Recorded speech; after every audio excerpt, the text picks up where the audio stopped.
Pemirsa, sidang lanjutan gugatan citizen lawsuit atau sidang gugatan publik terkait dugaan keabsahan ijazah Presiden ke-7 Republik Indonesia Joko Widodo hari ini di Pengadilan Negeri Solo ditunda. Ya, agenda persidangan yang memasuki tahap pembuktian dokumen, khususnya bukti surat terkait ijazah Joko Widodo sejak jenjang sekolah dasar hingga perguruan tinggi, diputuskan ditunda oleh Majelis Hakim.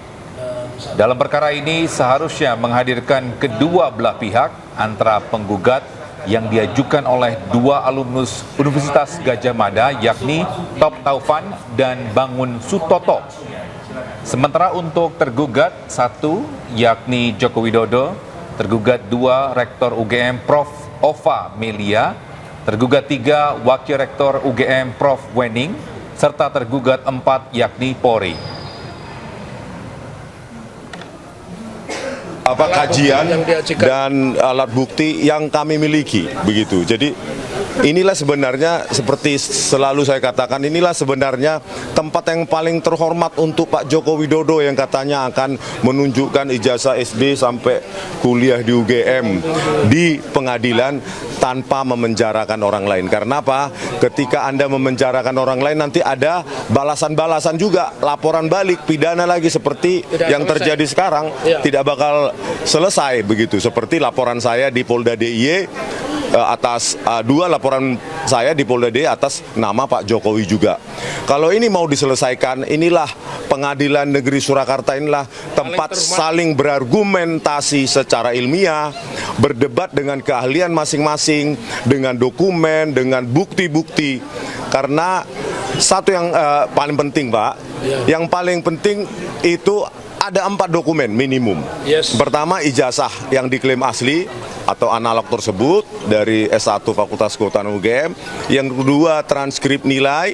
Ya. Yang ketiga, skripsi, terutama lembar pengesahan pembimbing skripsi yang pada zaman itu ya teknologi printingnya belum ada tahun 1985. Ya, namun demikian, karena bukti-bukti sebagaimana diajukan oleh pihak penggugat hari ini setelah dilakukan penelitian secara seksama oleh Majelis Hakim, ada yang tidak sinkron, maka untuk menghindari masalah di kemudian dalam hal memberikan pertimbangan hukum ketika menjatuhkan putusan, maka pihak penggugat diberi kesempatan untuk mengajukan ulang atas bukti-bukti surat yang semula dijadwalkan hari ini supaya disampaikan melalui ekot pada sidang pada tanggal 30.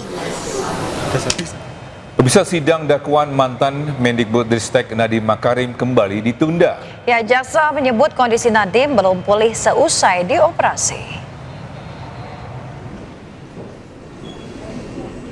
Pemirsa, sidang dakwaan terhadap mantan Mendikbudristek Nadiem Makarim dalam kasus dugaan korupsi pengadaan laptop berbasis Chromebook kembali ditunda. Majelis Hakim memutuskan dakwaan akan dibacakan pada Senin 5 Januari 2026.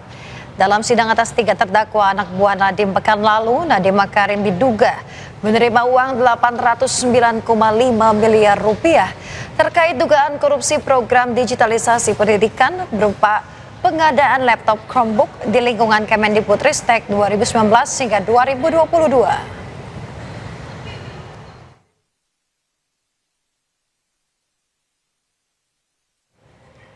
Kita ke informasi lain, pemirsa, kesal lantaran tidak ditemui Wali Kota Bekasi, ratusan buruh tutup jalan protokol hingga sebabkan kemacetan panjang. Ya, ketegangan mereda setelah perwakilan buruh dapat bertemu dengan pihak pemerintah Kota Bekasi.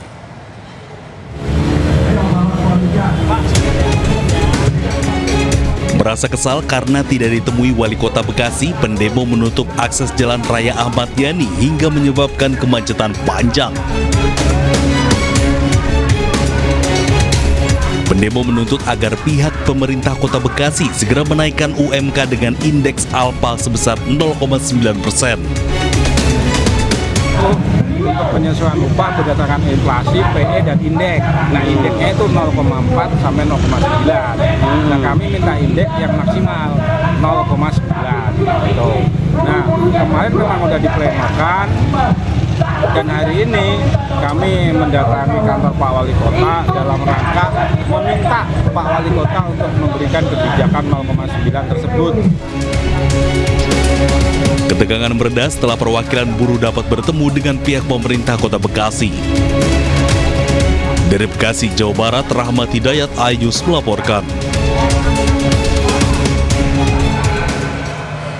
Pemirsa, Menteri Lingkungan Hidup beri sanksi kepada pemerintah Tangerang Selatan karena tak bisa mengurus sampah di wilayahnya. Ya, tidak hanya itu pemirsa, Menteri Lingkungan juga mengklaim Tangerang Selatan, Kota Tangerang dan juga Kabupaten Tangerang sebagai kota kotor atau tak layak mendapatkan predikat adipura.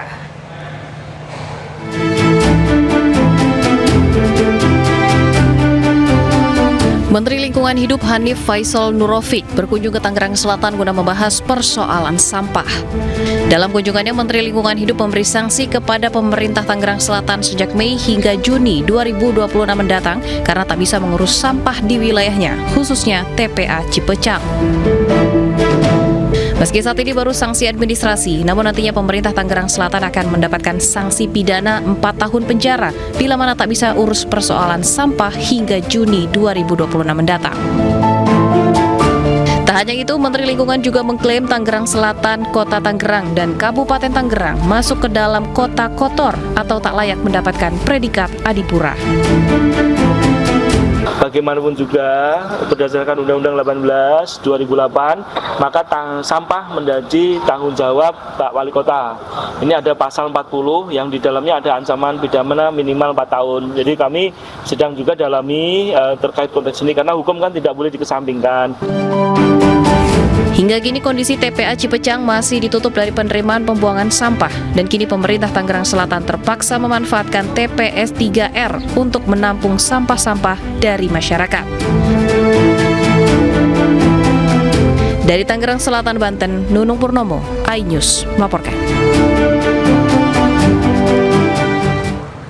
Pemirsa, ratusan truk sampah menggeruduk kantor Gubernur Bali. Ya, aksi ini sebagai bentuk protes rencana penutupan TPA Suwung.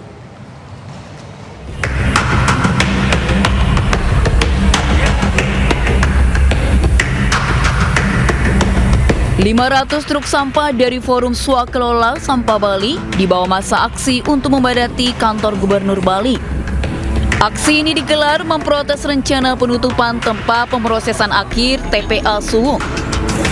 Massa menuntut TPA Suwung dapat ditutup setelah pemerintah melakukan persiapan dengan matang. Selain itu, massa juga mempertanyakan sikap dan meminta solusi tegas dari pemerintah terkait rencana penutupan TPA terbesar di Bali ini. Tidak hanya solusi, massa meminta akses jalan di TPA Suwung diperbaiki sehingga tidak terjadi antrian truk sampah. Sementara pihak Dinas Kehutanan dan Lingkungan Hidup Provinsi Bali mengatakan selama penutupan TPA ditunda, truk sampah masih diizinkan masuk ke TPA Suwung. TPA itu dibuka permanen sampai Visel itu beroperasi. 2 bulan itu kajiannya apa? Itu tidak masuk akal. Tidak menyelesaikan masalah. Yang kami nuntut adalah solusi.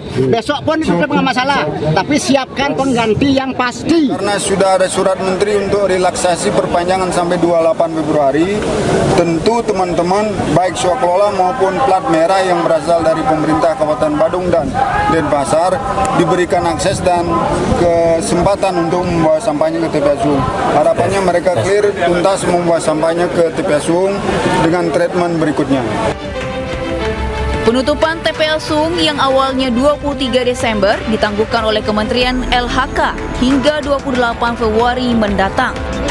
Penundaan penutupan TPA dilakukan setelah Bupati Badung dan Wali Kota Denpasar bersurat meminta relaksasi waktu. Dari Denpasar Bali, Indira Ari, iNews melaporkan.